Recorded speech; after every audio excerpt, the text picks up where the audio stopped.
Headhunters is the second novel by John King and, along with The Football Factory and England Away, comprises a trilogy of books that challenge the official position on subjects such as class, racism, sexism and patriotism in England.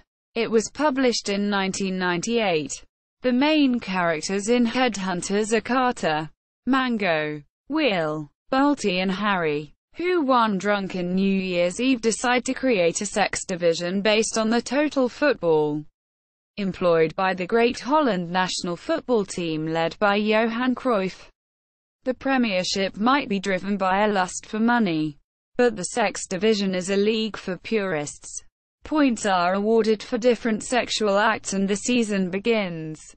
Carter, named after punk band Carter the Unstoppable Sex Machine, sets the early pace. The approach of the individuals involved in the sex division is what drives the book, as their deeper feelings and inner lives are revealed. Certain characters reappear in England Away.